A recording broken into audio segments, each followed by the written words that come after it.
सबसे पहले हम पढ़ते हैं सूरदास जी का जीवन परिचय। सूरदास जी का जन्म सन 1478 ईस्वी में रोनकता क्षेत्र में हुआ। कुछ विद्वान इनका जन्म दिल्ली के पास सीही ग्राम में मानते हैं। इनकी मृत्यु सन 1583 के आसपास मानी जाती है। इनकी रचनाएं हैं सूरसागर, सूरसारावली, साहित्य लहरी। भाव पक्ष में हम लिखेंगे सूरदास जी वात्सल्य एवं श्रृंगार के श्रेष्ठ कवि हैं।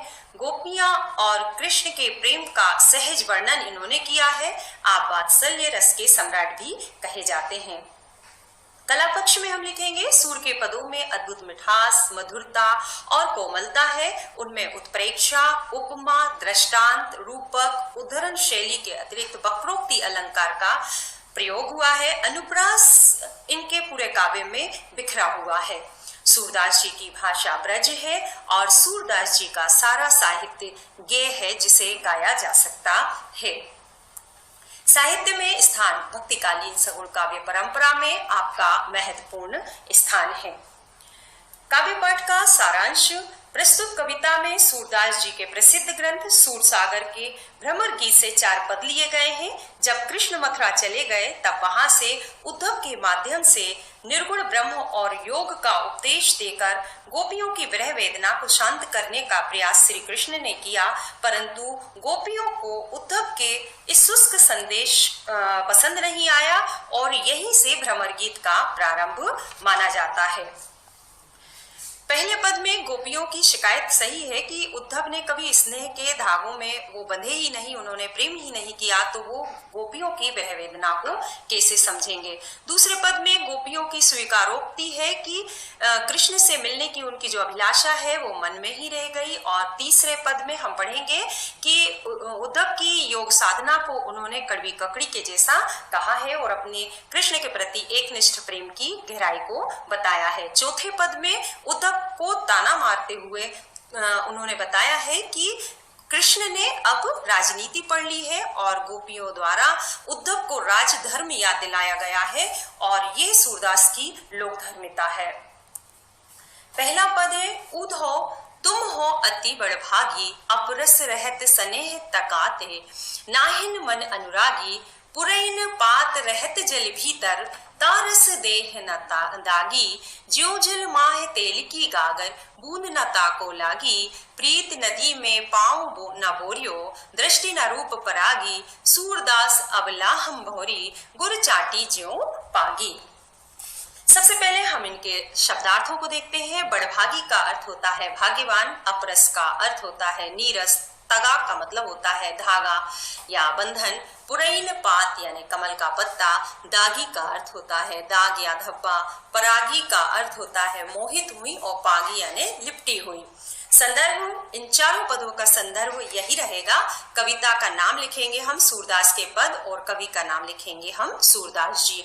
यहाँ बताया गया है कि उद्धव यदि स्नेह के धागे में बंधे होते तो गोपियों के विरह को वो समझ सकते थे।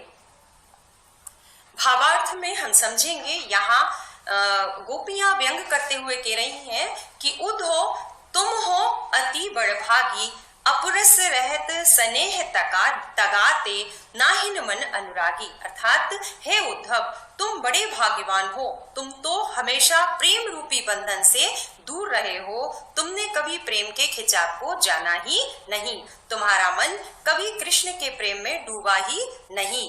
पुरैन पात रहत जल भीतर, तारस देह न दागी। आप उस जल में पलने वाले कमल के समान हैं जो जल में रहकर भी उसके दाग धब्बों से बचा रहता है। कहने का तात्पर्य यह है कि उद्धव ने कृष्ण के साथ रहकर भी कृष्ण से प्रेम नहीं किया। आगे वो कहती है कि ज्यों जल माहे तेल की गागर, बूंद न ताको लागी। जिस प्रकार जल की मटकी में तेल की बूंद रहती है वह जल में रहकर भी अपने ऊपर प्रभाव नहीं आने देती है जल का, उसी प्रकार तुम कृष्ण के साथ रहकर भी उनके प्रेम से अछूते रहे। प्रीति नदी में पाँव न बोरियो, दृष्टि न रूप परागी। यहाँ पर गोपियां कहती हैं कि उद्धव तुमने अच्छा ही किया, कभी प्रेम की नदी में अपना पैर नहीं रखा, ना ही तुम्हारी दृष्टि कृष्ण के रूप सौंदर्य पर मुग्ध हुई। यह तो हम भोली भाली गोपियां हैं। वो कहती है सूरदास हम अबला हम भौरी गुर चीटी ज्यो पाही। यहाँ तो वो कहती हैं कि हम गोपियां हैं जो कृष्ण के प्रेम में उस प्रकार लिपटी हुई हैं जिस प्रकार की गुड़ में चीटी लिपट जाती है। यहाँ पर विशेष में हम देंगे ब्रजभाषा है, अनुप्रास एवं वक्रोक्ति अलंकार है और उद्धरण शैली का प्रयोग हुआ है। पद क्रमांक 2 में हम पढ़ेंगे, मन की मन में मांझ रही, कहिए जाई कौन पे उधो, नाही परत कही, अवधि आधार आस आवन की, तन मन विथा सही, अब इन जोग संदेशन सुनि सुनि, बिरहन बरह दही, चाहती होती गुहार जितहि ते, उदते धार वही, सूरदास अब धीर धरहि क्यों, मर जादा ना लही। शब्दार्थ देखेंगे, आवन की अर्थात आने की, विथा यानी व्यथा, गुहार यानी रक्षा के लिए पुकारना और धीर का मतलब है धीरज। प्रसंग में हम लिखेंगे कि गोपियों ने कृष्ण के प्रति प्रेम की गहरी अभिव्यक्ति यहाँ पर की है। मन की मन में मांझ रही, कहीं जाए कोने पे ऊधो, नाही परत कही। उपरोक्त पंक्तियों में गोपियां उद्धव से कहती हैं कि कृष्ण के गोकुल से चले जाने के बाद उनके मन की सारी अभिलाषाएं मन ही में रह गईं। वो कृष्ण से अपनी बात, अपने मन की बात कहना चाहती थी, लेकिन अब वो वापस नहीं आएंगे, इसलिए वो किससे कहें, कृष्ण से तो कह भी नहीं पाएंगी। गोपियां उद्धव के द्वारा कृष्ण को संदेश भी नहीं भेजना चाहती। गोपियां कहती हैं, अवधि आधार आस आवन की, तन मन विथा सही। गोपियां उद्धव से कहती हैं कि इतने लंबे समय से तन मन और हर प्रकार की विरह वेदना को सिर्फ इसलिए सहन कर रही थी कि एक दिन श्री कृष्ण अवश्य आएंगे और उनके सब दुखों को दूर कर देंगे। परंतु अब इन जोग संदेशन सुन सुन विरहन विरह दही, अर्थात श्री कृष्ण ने हमारे लिए ये योग संदेश भेजकर हमें और भी दुखी कर दिया है। हम विरह की अग्नि में और भी ज्यादा जलने लगी हैं। हे उद्धव, चाहते होते गुहार जितहि ते उतते धार वही, अर्थात जब भी हमारे जीवन में दुख आता है तो हम अपने रक्षक को पुकारते हैं। सूरदास अब धीर धरहि क्यों, मर ज्यादा न लही। परंतु हमारे जो रक्षक हैं आज हमारे दुख का कारण बन गए हैं। अब बताओ हम कैसे धीरज धरें। जब हमें पता है कि कृष्ण नहीं आएंगे, आज हमारी एकमात्र आशा भी टूट गई। वैसे प्रेम की मर्यादा क्या है? ये कहती है कि प्रेम के बदले प्रेम ही दिया जाए। परंतु श्री कृष्ण ने हमारे साथ छल किया, उन्होंने हमें धोखा दिया है। इसमें हम विशेष में लिखेंगे ब्रजभाषा है और अनुप्रास की छटा एवं कृष्ण के प्रति गोपियों के अगाध प्रेम का यहाँ पर वर्णन किया गया है। पद 3 में देखेंगे हम, हमारे हरि हारिल की लकड़ी, मन क्रम वचन नंद नंदनूर, यह दृढ़ करी पकड़ी, जागत सोवत स्वप्न दिवस निसी, कान कहन जकरी, सुनत जोग लागत है सो, ज्यों करोई ककरी, सुतो व्याधि हमको लय आए, देख सुनी न करी, यह तो सूर तिनहि ले सौंपो, जिनके मन चकरी। यहाँ पर हम शब्दार्थ देखेंगे। हारिल एक पक्षी है जो सदैव अपने पंजों से लकड़ी को थामे रहता है। जकरी का अर्थ होता है रटती रहती है और करुई का अर्थ होता है कड़वी। प्रसंग में हम यहाँ पर लिखेंगे कि इस पद में योग साधना को कड़वी ककड़ी के समान बताते हुए श्री कृष्ण के प्रति एक निष्ठ प्रेम का वर्णन किया गया है। अब क्या है, हमारे हरि हारिल की लकड़ी, मन क्रम वचन नंद नंदन और यह दृढ़ कर पकड़ी। उपरोक्त पंक्तियों में गोपियों ने उद्धव से कहा है कि हे उद्धव, जिस प्रकार हारिल पक्षी अपने पंजों से लकड़ी को मजबूती के साथ पकड़े रहता है, उसी प्रकार हमने भी श्री कृष्ण को अपना आधार मान लिया है। मन क्रम वचन, मन और कर्म और वचन से नंद बाबा के पुत्र श्री कृष्ण को ही अपने जीने का आधार हमने मान लिया है।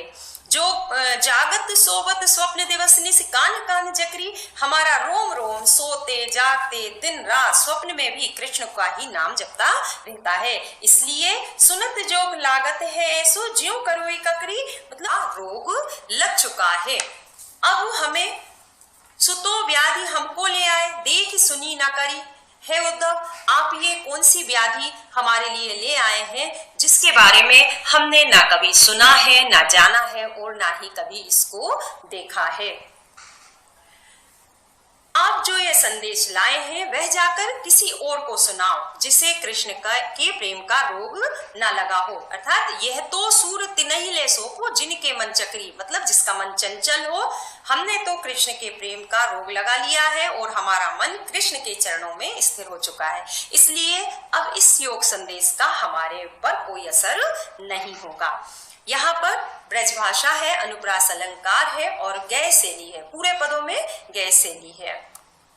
चौथा पद है, हरि है राजनीति पढ़ियाए, समुझे बात कहत मधुकर के, समाचार सब पाए, एक अति चतुर होते पहले ही, अब गुरु ग्रंथ पढ़ाए, बड़ी बुद्धि जानी हो जिनकी, जोग संदेश पठाए, ऊधो भले लोग आगे के, परहित डोलत धाए, अब अपने मन फेर पाई है, चलत जू होते चुराए, ते क्यों अनीति करे आपुन, जे और अनीति छुड़ाए, राज धर्म तय यही सूर जो प्रजा न जाहि सताए। मधुकर का अर्थ घोड़ा होता है, लेकिन यहाँ मधुकर उद्धव को कहा है। हुते का अर्थ है थे, पठाए भेजे, परहित दूसरों की भलाई, अनीति अन्याय, आपुन स्वयं। यहाँ पर प्रसंग में हम लिखेंगे कि पद में गोपियों ने ताना मारते हुए कहा है कि कृष्ण ने राजनीति को पढ़ लिया है। अर्थ को हम समझेंगे कि हरि है राजनीति पढ़ियाए, समुझी बात कहत मधुकर के, समाचार सब पाए। उपरोक्त पंक्तियों में गोपियां कहती हैं कि उद्धव तो पहले से ही चालाक है और कृष्ण के द्वारा उन्हें राजनीति का पाठ पढ़ा दिया तो और भी चतुर हो गए हैं, और अब वह हमें छल कपट के माध्यम से बड़ी चतुराई के साथ कृष्ण के योग का संदेश भी दे रहे हैं। एक अति चतुर होते पहले ही, अब गुरु ग्रंथ पढ़ाए। गोपियां व्यंग्यपूर्ण तरीके से कहती हैं कि कृष्ण ने बहुत अधिक राजनीति पढ़ ली है और अब वो किसी चतुर राजनीतिज्ञ की तरह हो गए हैं, इसलिए स्वयं न आकर अपने उद्धव को यहाँ हमारे पास भेज दिया। वो कहती हैं कि कृष्ण वैसे भी पहले से ही बहुत चालाक है, लेकिन अब उन्होंने बड़े बड़े ग्रंथ पढ़ लिए हैं। बड़ी बुद्धि जानी जो उनकी, जोग संदेश पठाए, ऊधो भले लोग आगे के, परहित डोलत धाए। यहाँ पर वो कहती है कि उनकी बुद्धि बहुत बढ़ गई है, इसलिए उन्होंने उद्धव को हमारे पास योग संदेश लेकर भेज दिया और वो उद्धव से ही हमारे यहाँ के सारे समाचार भी प्राप्त कर लेते हैं। वैसे उद्धव की भी इसमें कोई गलती नहीं है, गोपियां ऐसा बोलती हैं क्योंकि उनका काम ही है कि दूसरों के कल्याण करें, उन्हें दूसरों का कल्याण करने में बहुत आनंद आता है। अब अपने मन फेर पाई है, चलत जो पुते चुराए। गोपियां उद्धव से कहती हैं कि आप जाकर कृष्ण को यह संदेश दीजिए कि वो जब गोकुल से मथुरा गए थे तो हमारा हृदय भी साथ लेकर गए हैं, वह हमें पहले वापस कर दें। ते क्यों अनीति करे आपुन, जे और अनीति छुड़ाए, राज धर्म तो यह सूर जो प्रजा न जाहि सताए। वो अत्याचारियों को दंड देने के लिए गोकुल से मथुरा गए थे, लेकिन अब वो खुद ही हमारे साथ अन्याय करने में लगे हुए हैं। हे उद्धव, कृष्ण से जाकर कहिए कि एक राजा को हमेशा अपने प्रजा के हित का कार्य करना चाहिए, उनको कभी दुख नहीं देना चाहिए और यही राजा का धर्म भी है, इसे राजधर्म भी कहते हैं। विशेष में हम लिखेंगे ब्रजभाषा है, अनुप्रास अलंकार का सुंदर प्रयोग हुआ है। बच्चों, ये चारों अर्थ आपको समझ में आए होंगे, ऐसी मुझे आशा है।